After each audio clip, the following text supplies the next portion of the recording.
Hey, good morning, everybody. Welcome to Invisible Condition. It's not all in your head. I'm your host, Jeff Pearson, and we want everybody with an invisible condition, no matter what that condition is, to know beyond the shadow of a doubt that you do have a voice, you have a community, and you're never alone, ever.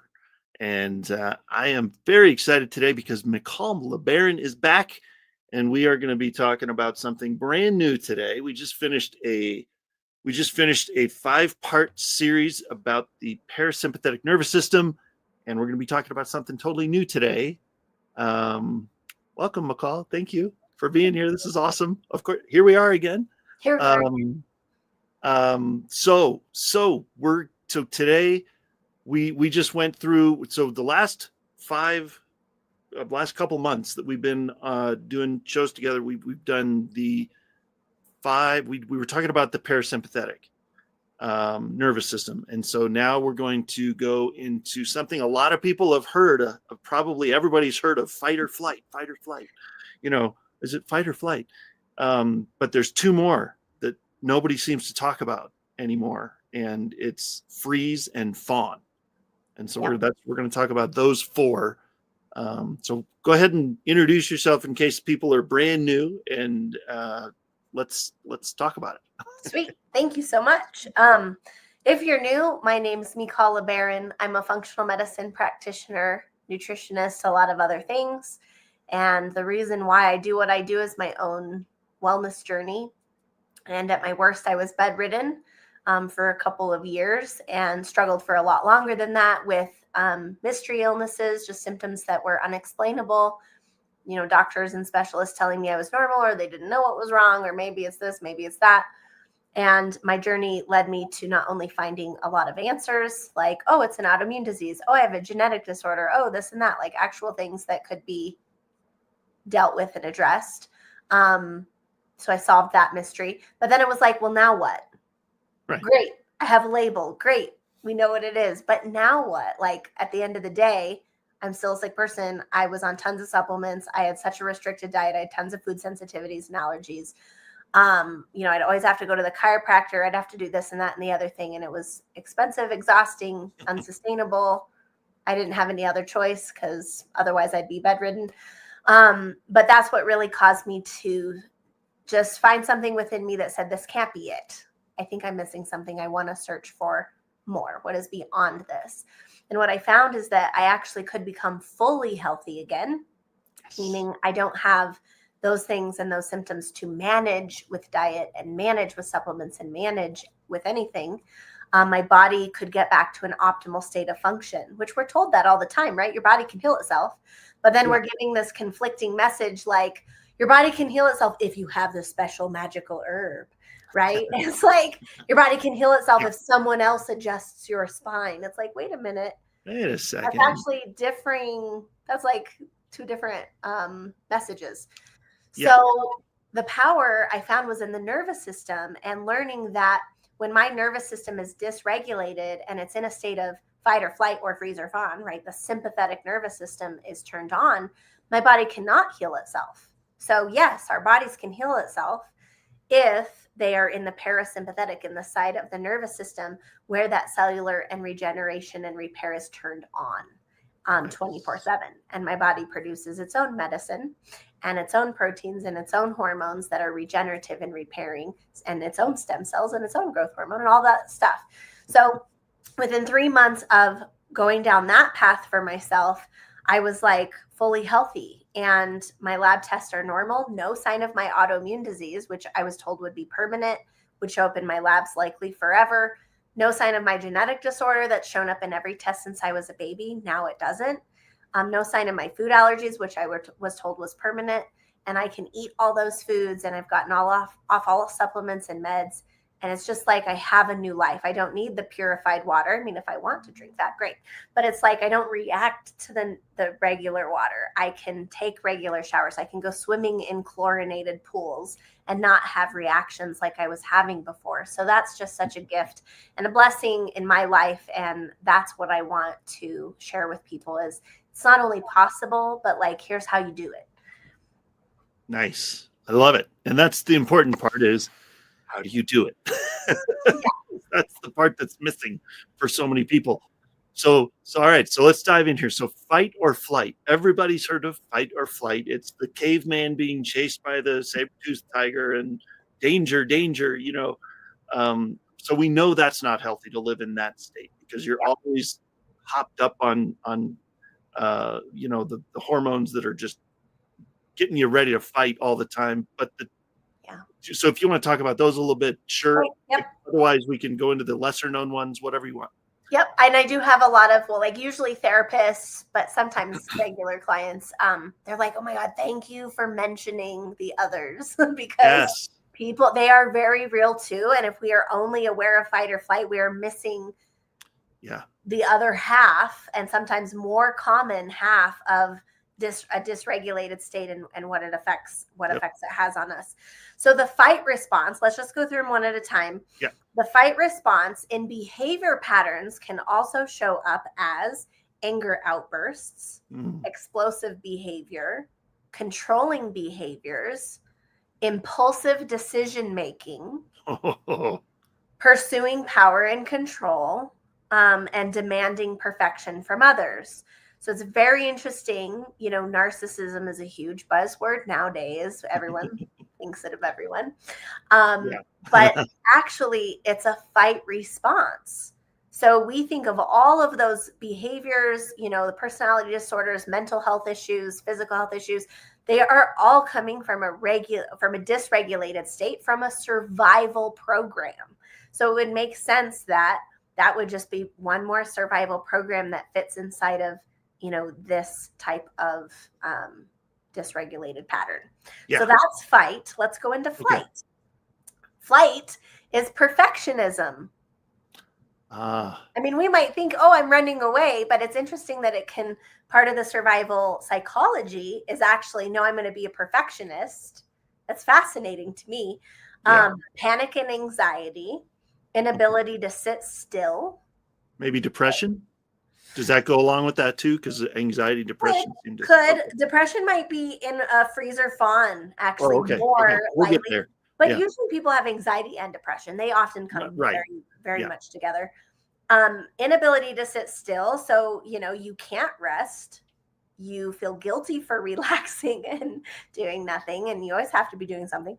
Obsessive and or compulsive tendencies. So now we see that spectrum come in, which is an autistic spectrum, which is a dysregulated pattern in and of itself. It's a survival pattern. Workaholic tendencies, and also constant feelings of fear and therefore dread, right? Or just anxiety. So that's flight.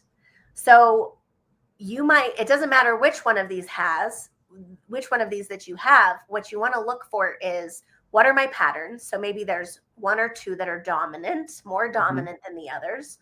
Also, if you have any one that I've mentioned so far that I will mention today, that means you're dysregulated, because none of these will show up. None will show up in a regulated state.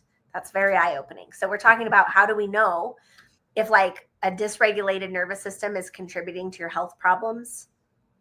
If you have these, then because otherwise you'd be in a regulated state. So let's talk about freeze. Okay.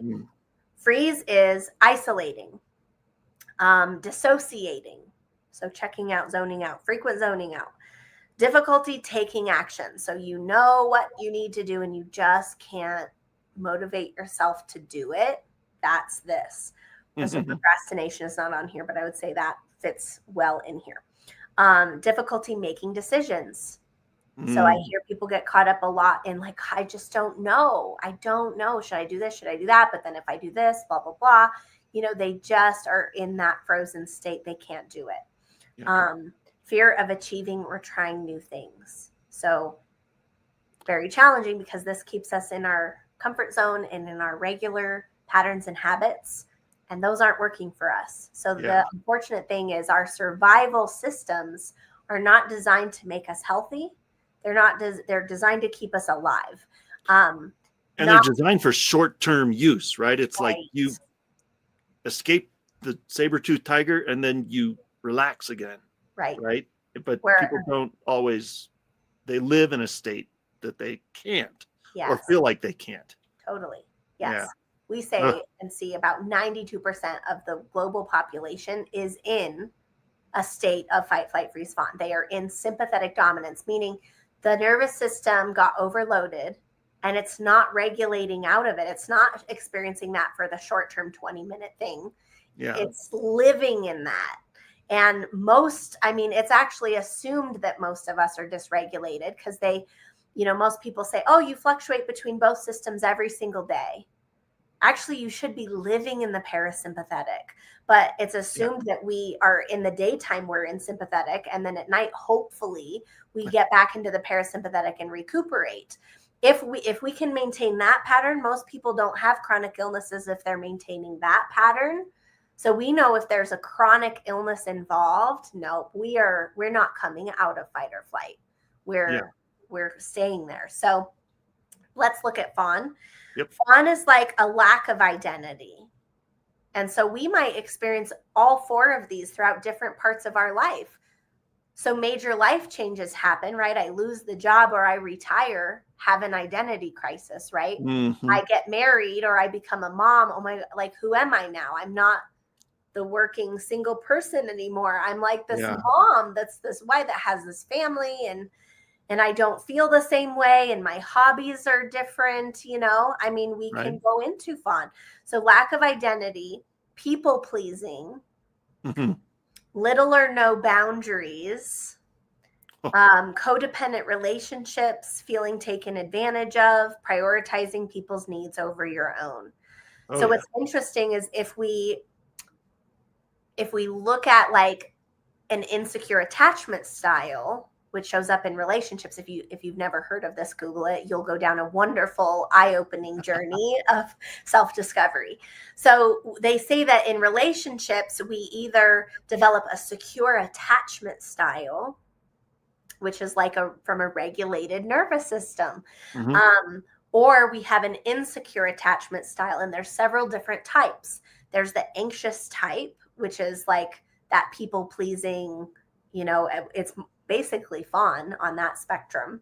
And on the other spectrum is like the avoidant type, a dismissive avoidant, which is, mostly suppressing the feelings and then blowing up, right? So we look at fight responses, very consistent with like avoidant types, which are on the, like, avoidants are usually the narcissists and anxious are usually the empaths. Yeah.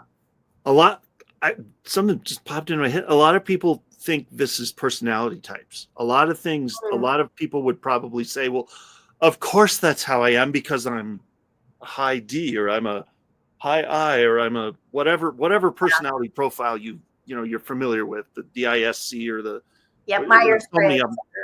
Myers-Briggs or the phlegmatic, sanguine, whatever you are. But these can all be parts of any of those personalities, but that doesn't mean that it's healthy, and it doesn't mean that you should stay there. You can still have your different personalities, right? You can still be that dominant personality or the very social personality and not have unhealthy aspects of it, like what we're talking. It can be a healthy version of that. Yep, exactly. And we like to, and I have researched this for many years because that was coming up for me. Well, is it fixed? What is personality anyway, right? Yeah. And then there's personality disorders, but we all kind of have a spectrum of this stuff. So when does it become diagnosable? And, the interesting thing is I now consider personalities as like habits. We formed habits of how we thought we needed to be to survive.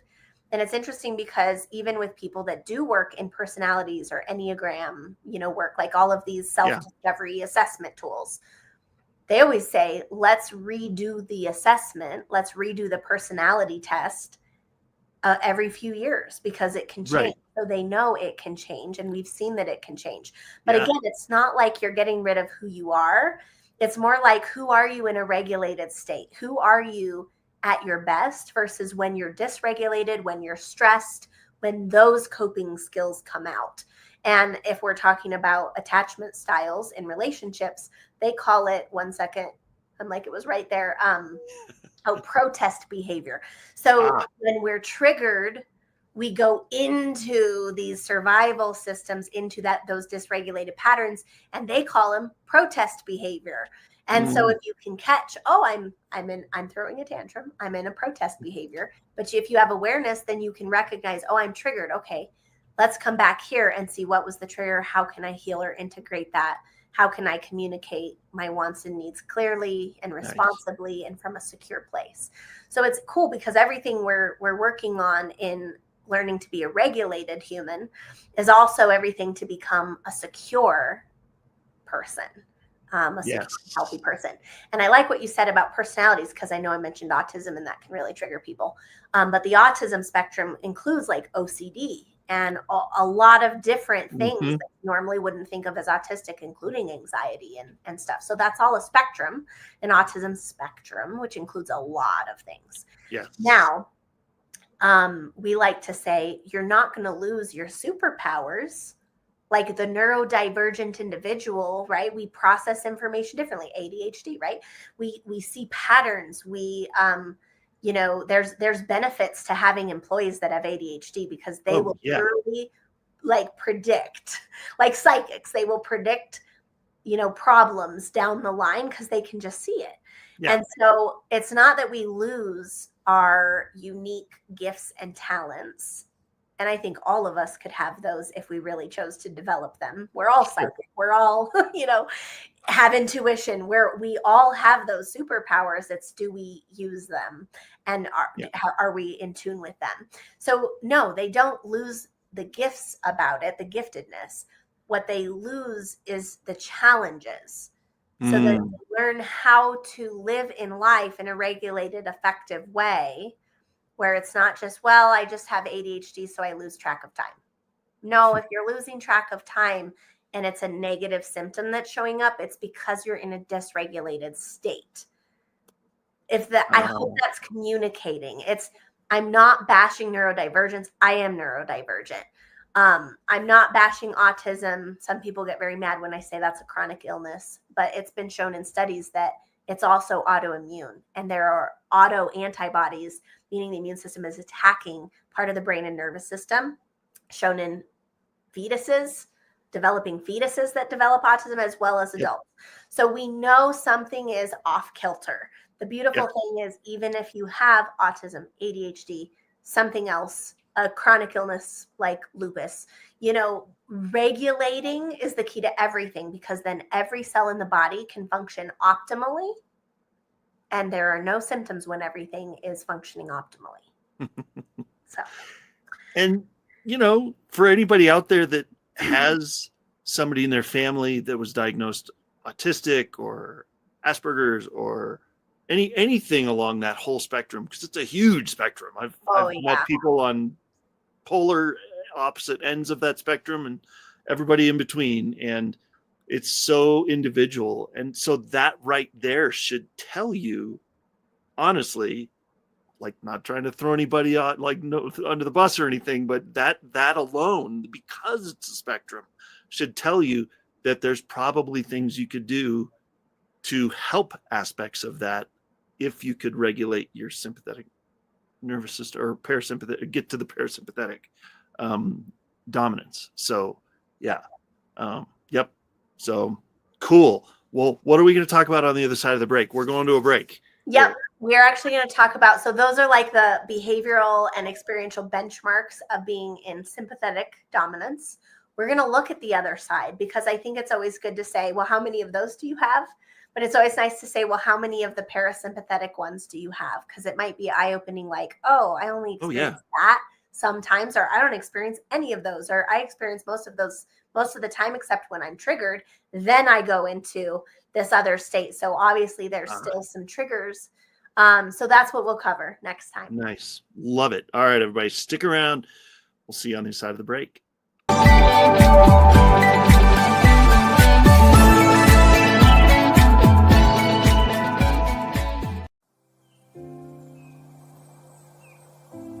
Hi, I'm Jake, co-founder and CEO of One Hope.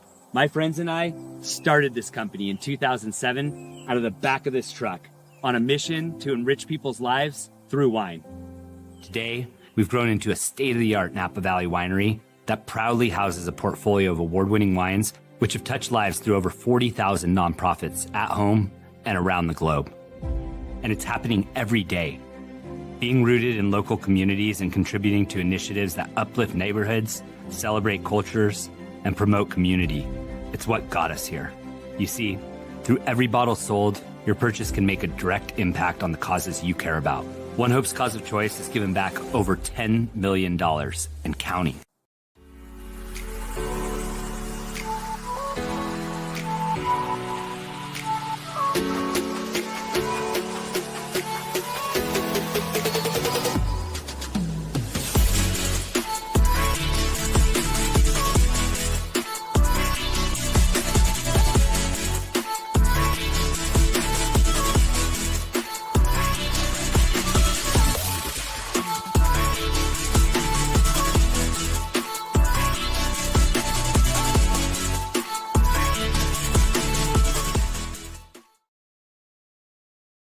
Hey everybody, Craig Tomanini here, founder and CEO of Ask Craig T, and I wanted to do a quick reminder about our podcast every Friday, 9 o'clock Mountain Standard Time. You can find us on YouTube and on all of our social media platforms, so be sure you tune in. Don't miss all the valuable information we're going to give you about how to scale your business using technology. Hi, Eva Black Occurrence here, and I am the host of One Punch Superstars, where we meet real people who chose to fight for their hopes and their dreams and become the champions of their destiny. You can find us on Achieve TV every Tuesday and Wednesday at noon Mountain Standard Time, right here on E360 TV.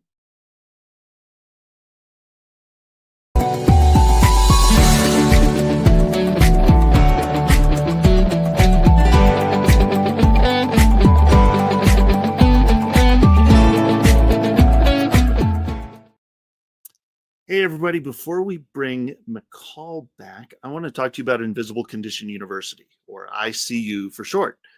ICU is something that I wish would have been around about 10 years ago. In the last 10 years, I have undergone 4 brain surgeries and 2 other surgeries that were related to those brain surgeries. It's been a wild ride over the last 10 years. And every time we had that happened, we would go home and the hospital staff doesn't follow you home. They kind of forget your name. And so my wife and I were on our own, and our family was just kind of left out in the cold, and it's not their fault. It's just how the system works. That's why my wife, Catherine, and I created ICU, because we wanted to provide a place where people like us, maybe like you, could find community. That listens, that cares, that walks with you through whatever condition you're dealing with. And, we meet twice a month on Zoom, and for about an hour. If it goes a little longer, great. If it's a little shorter, that's fine. It varies. As long as we need to be on there, we'll be on there. And it's all recorded and it's all private, so we don't release it anywhere or anything like that. But you have access to those past calls as well as a member of the community. We want to provide a safe place for patients and their caregivers to ask questions, vent frustrations, find information that they haven't been able to find in the medical community.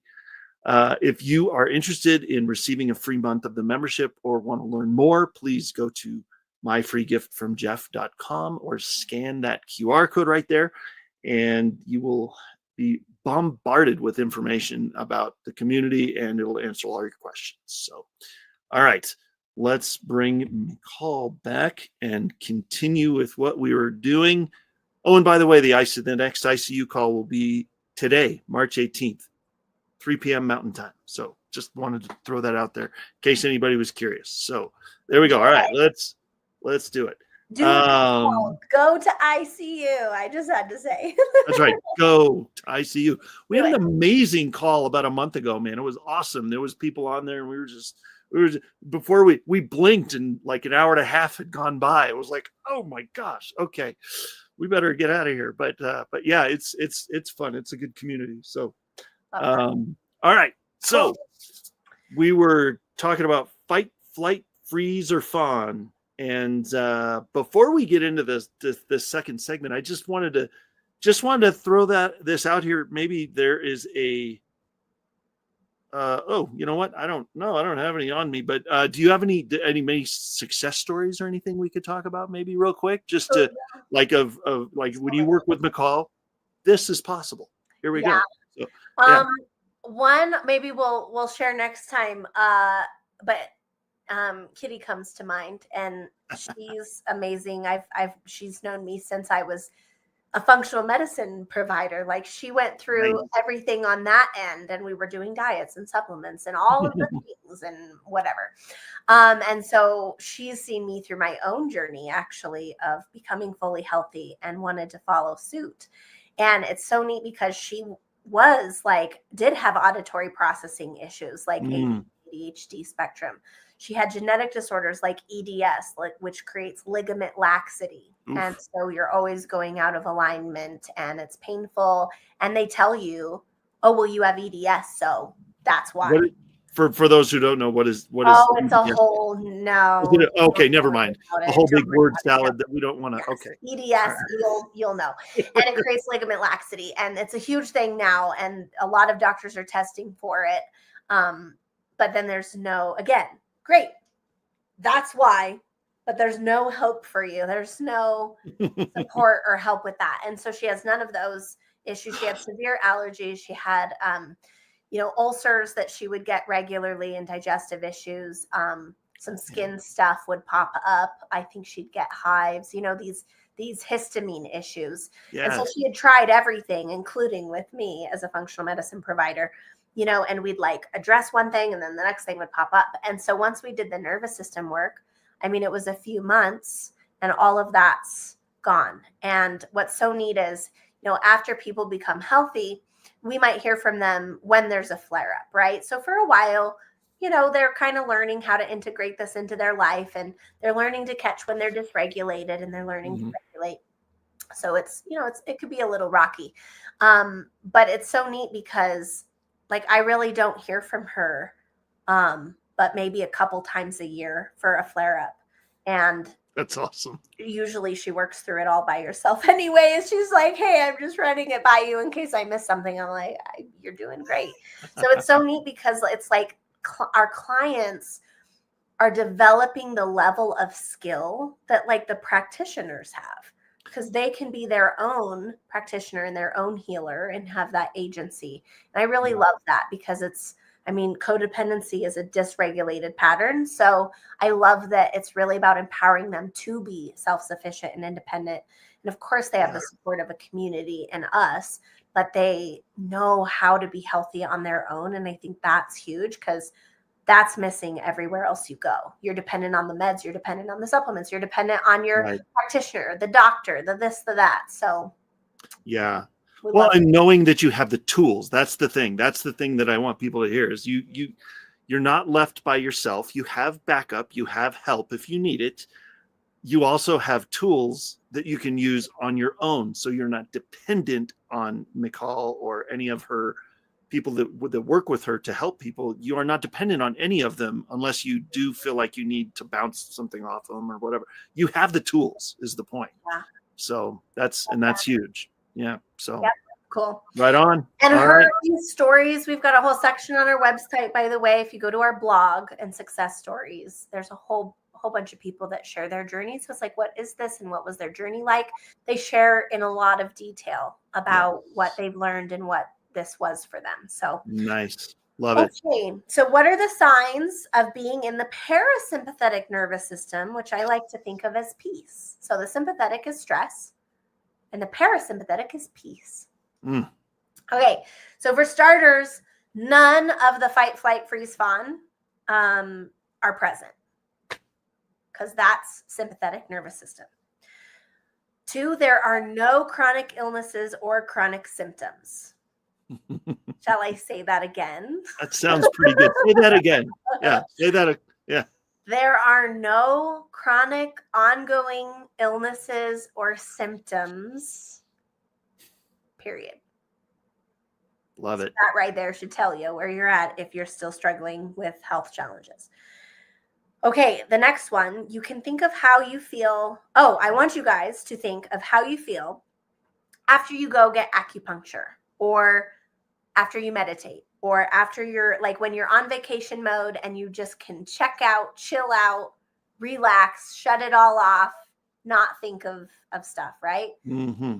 So whatever that is for you, that's your pastime, that you're just like in that bliss state, I want you to think of that, feel it in your body, and then imagine feeling that way all the time. Yeah.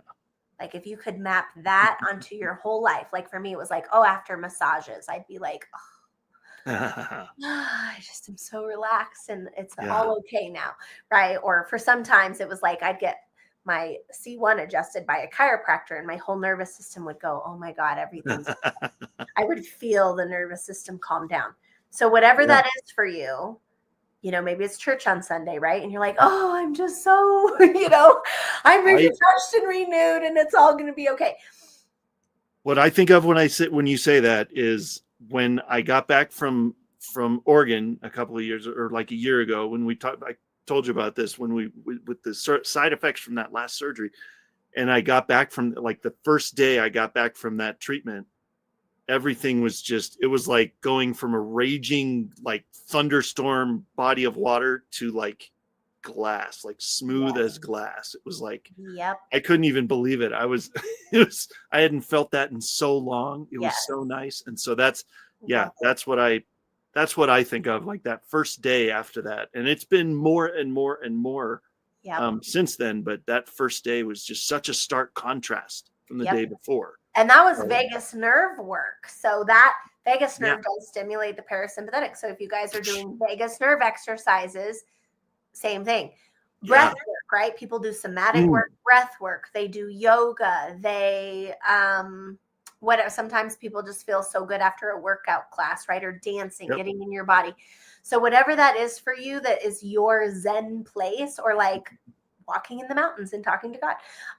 Whatever that is for you, if you get that, oh my gosh, you know, like relaxed thing, shift that happens. You could live there.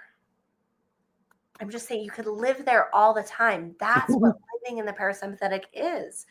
So I have a few more for you. I have 4 more. There is a sense of being and knowing I will be okay.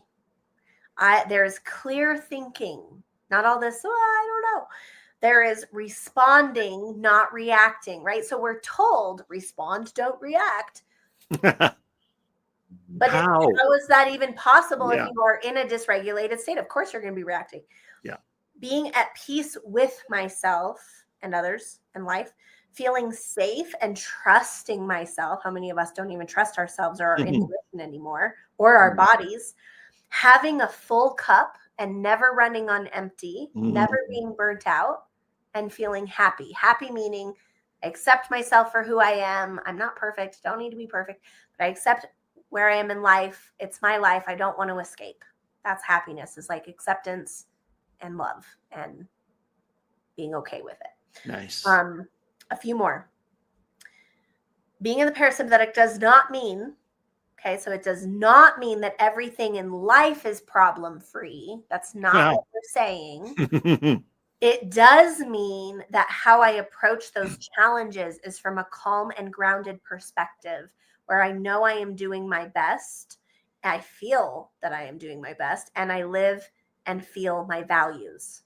So I'm operating in integrity with my values, and I'm feeling my values come to life. Meaning, I talked with a gentleman who's dysregulated and has chronic illnesses this week, and they said, well, I always do my best. I always have to be the best. So I always want to be the best. And then later he said, well, I never feel like I'm the best. I'm not perfect. I was like, whoa, wait a second. Say what you just said. I always have to be the best, but I never feel like I'm the best. So that's where we know it's coming from a dysregulated state, because that's that perfectionism. That's that overachieving. That's that effort, pressure, meet the societal expectations, be good enough, always try to be enough. That's the fawn, probably. Well, actually. Right? And I think there's some flight in that as well. Ooh, yep. So, and the workaholism, right? And all the things that can come from that. So do our feelings match what we know we could feel? Another thing I talk to a lot of believers, and it's like, so do you believe God loves everyone? And yes. Okay. And God's unconditionally loving. Yes. Okay. And so do you feel unconditionally loved? So that's where the feelings don't match the values. Yeah. This is an example. So in a regulated state where there's healing to that wounding or whatever is dysregulating, that would be a feeling of being unconditionally loved, which is actually something people do experience in the parasympathetics, feeling safe and loved and accepted and those things. So it's like, all right, you can be as spiritual, as Christian, as Buddhist, as whatever as you want, as observantly Jewish as you want.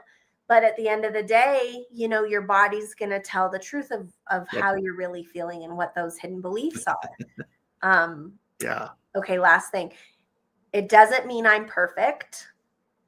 This does not being regulated doesn't require perfection. What is perfection anyway? It does mean, even in my imperfect state, right? I'm imperfectly perfect as I am. I'm created by design. That's right.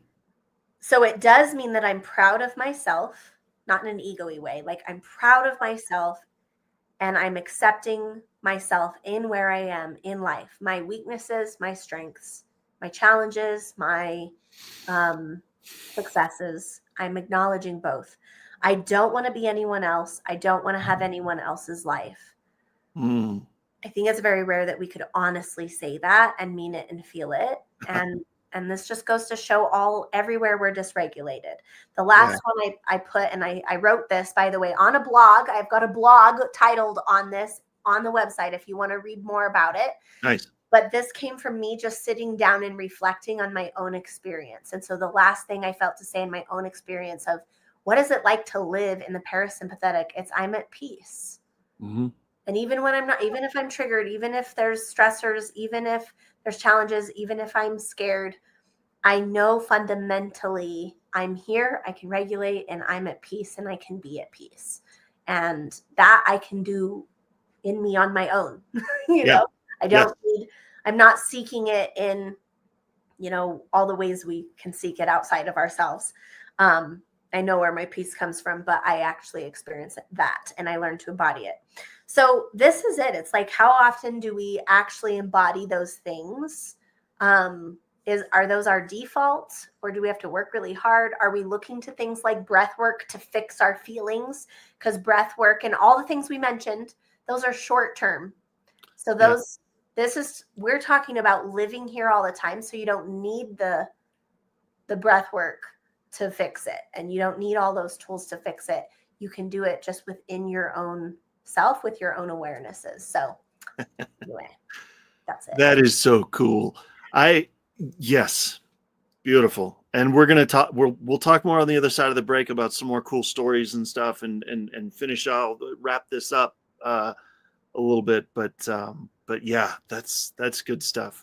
And by the way, while you're going through, everybody listening, whether you're on Facebook or YouTube or wherever you're listening, thank you for being here. And everybody realize that is something that even early on in the program, you'll get a taste of. You'll get a little bit of taste of like, oh, here's what it could feel like in the parasympathetic all the time. And then because you haven't learned everything yet, you kind of fall back into the sympathetic and you're like, oh, no. I want to be, no, let's go back there. Yeah. And so it's kind of motivating, honestly, to get through and learn what you need to learn and go through the program successfully, because it's so much nicer in the parasympathetic. It is. Yes. And then it gets easier the more you know and you work those muscles. It's faster and faster to regulate. For me, I mean, if I notice anything is there, I mean, I can do it in literally 2 seconds. Yeah. So that's extraordinary. Not all the time, if my snow globe is really shaken, but I can still drop in and regulate in that 2 seconds. And from that regulated place, I can work through what I need to work through. It's very different than staying in fear, being dysregulated and trying to work through stuff. You can't. Right.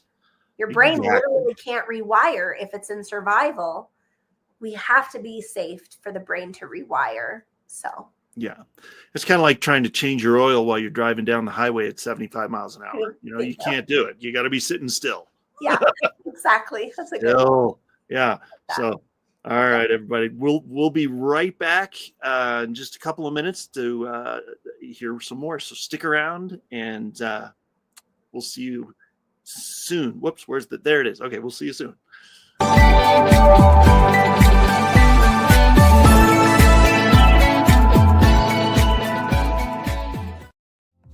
Hey there. You know, every time someone comes into your business or website and uses their card to pay, a percentage of that gets folded back into the system. But it can go to Hydro with Hope instead. If you'd like your business to support us rather than feed back into the system, scan the QR code and we'll show you how to do that while saving your business money. Tired of losing cell service in dead zones? Concerned about connectivity in emergencies? There is now an answer. Introducing the Love Pod. The world's first affordable encrypted global internet Wi-Fi hotspot connects with multiple service carrier networks and is satellite assisted when no service carrier networks are available. So it works virtually anytime, anywhere. Connect up to 9 devices, like our cell phone, laptop, desktop, TV, security cam, and more. Stream, chat, text, download, and make phone calls, all with no roaming fees. With mesh capability, the Love Pods will grow in strength and speed with each new pod activated to create a private terrestrial-based intranet called Love Global Network. The Love Pods are dual blockchain encrypted with Love's proprietary 2048-bit cube chain encryption, giving you the ultimate protection in data privacy and security against digital attacks and hacks to your devices. You are no longer tracked, and your data is never sold. Get the Love Pod, your private, encrypted, portable global internet Wi-Fi hotspot, and stay safe and stay connected.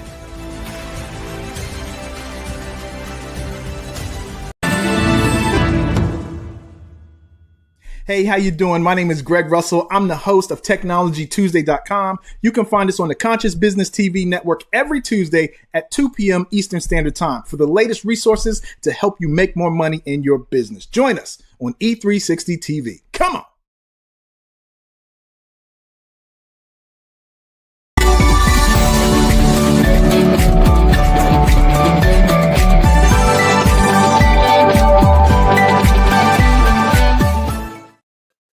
Hey, everybody. All right. We're going to talk about this real quick because I know we kind of alluded to it in that last segment when Michal and I were having a conversation, and we were talking about marriage a little bit. I mean, because what we're learning with Michal is applicable whether you're single, dating, engaged, married, widowed, whatever.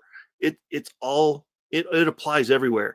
And similar to that, everything that Dunamis Marriages does can apply to every aspect of life. Dunamis Marriages is one of the coolest places that I have ever heard of. And Dr. Pauline Dillard runs Dunamis Marriages, and she is incredible. And what we learn at Dunamis Marriages is that the idea is to have tools, like Michal and I are talking about during all these shows. If you've watched others with Michal on the show, you know we're about tools. We're about equipping you to do it yourself so that you don't have to say, oh, I need to call Michal, I need to call Dr. Pauline. We give you the tools.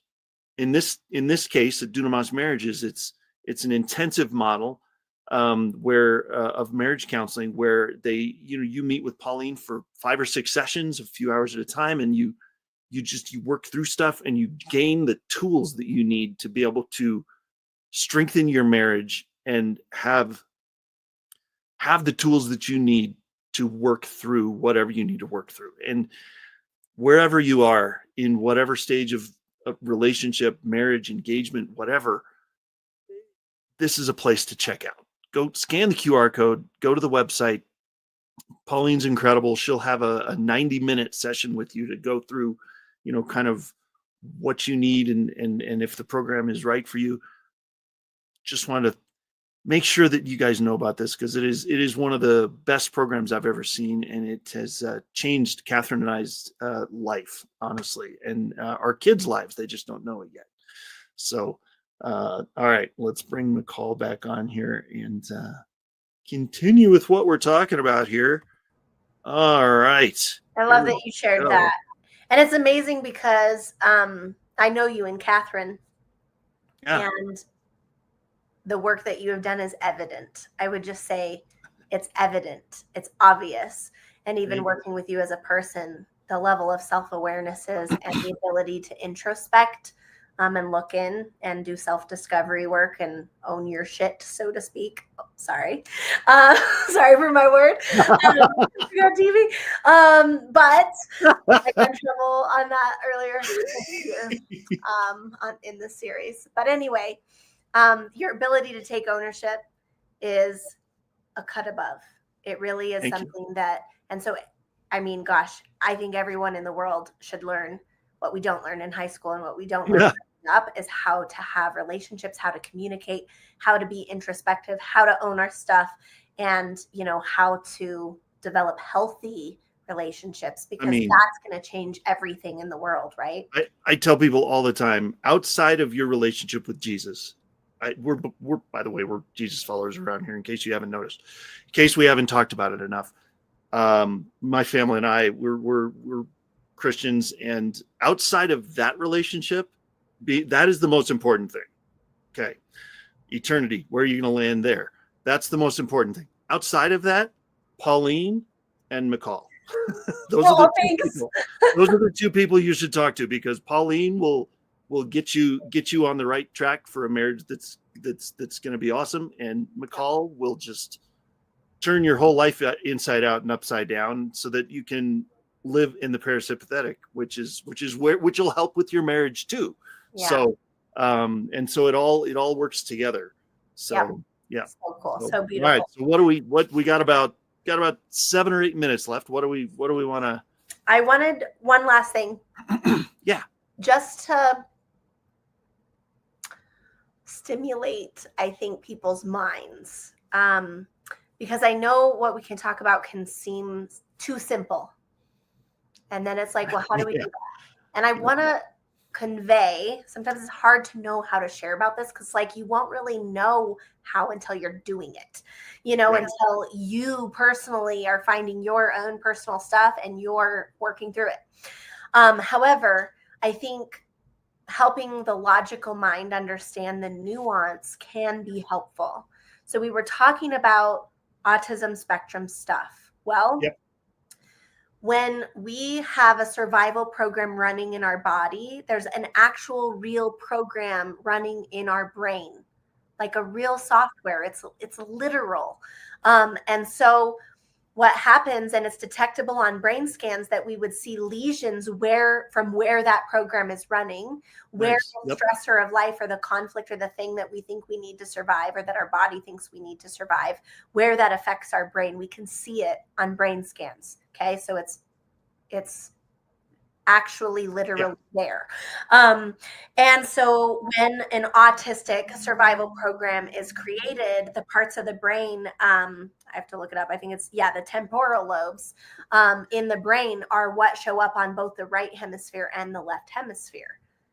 And these create competing survival programs. So if just one hemisphere of the brain was affected by whatever we're going through, likely a physical illness of some sort would begin. And there's entire different parts of the body that are controlled by the temporal lobes. And so those parts of the body would be affected. What happens when we have mental illnesses is both hemispheres of the brains are affected at the same time or at similar times, and they are running competing programming. And so what happens is then we get the whole slew of these mental health challenges, which we're talking about attachment style challenges, the anxious, the avoidant. There's one that's both. There's kind of a combination of both fearful and avoidant, and it fluctuates, and that's called disorganized. And we also were talking about narcissism being a fight response, right? And so that's a big buzzword today. Well, in narcissism, That's an actual thing as well. And the cerebral medulla is what is affected. And again, it creates an entire, in German New Medicine, it's called constellation, but it's like a physical illness. It's just mental. And so when we're talking about being in survival mode, I'm really not talking conceptual. I mean, there are literal things, cellular changes, brain changes that are taking place, chemical changes in the body. And that is creating these behaviors, these patterns, and physical chronic illnesses as well. So what we're doing in getting the body into the parasympathetic, yes, I'm talking about some cool tools like mindfulness and emotional intelligence and doing shadow work and healing the inner child and like all that. But which are all very important. They're great. Yes. Not to just being present, being grounded, all the things. Yep. But it also it's nuanced in that every individual, we have to know what are their physical and mental illnesses, where in the brain is that stemming from, what kinds of life situations set off those survival programs so we can process them at that level and turn off those survival programs and resolve the conflict and help the brain tissue heal. And when we do that and we rescan the brains, those lesions that showed up previously are gone.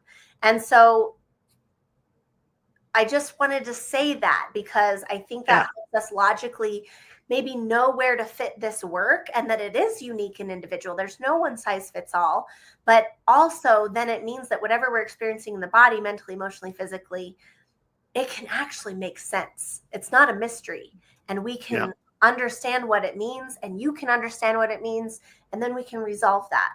And that process doesn't take a long time. It's like 3 to 5 months on average. So that's all I wanted to say, is just a little less conceptual and a little more, oh my God, brain scans and like, like, oh my gosh, there's a real thing. And okay, maybe you guys can get curious. Ooh, I wonder what my stuff means. Yeah, okay, exactly. Let's talk about it. Yes. And speaking of that, if you are curious about any of this, I mean, come on, you got the expert right here. Yes. You got the person to talk to. Schedule. Thank you, Jeff, for making me a QR code. I so appreciate all of your support. And so y'all can scan that and you'll be taken to our website. You can schedule a free consultation directly on there. We do at least 2 calls so that we have ample time to go through everything, to figure out what your specific stuff is, look at what you've tried and what you haven't tried, and get a game plan. And if we can help you, we will, and we'll talk about what that looks like. If we can't, or you're not ready, or your nervous system isn't ready, or your brain's not there yet, then we'll refer you to what you do need so that you can take that next step in your healing journey. Because you can get ready. Exactly. That's right. Awesome. Right on. Well, okay.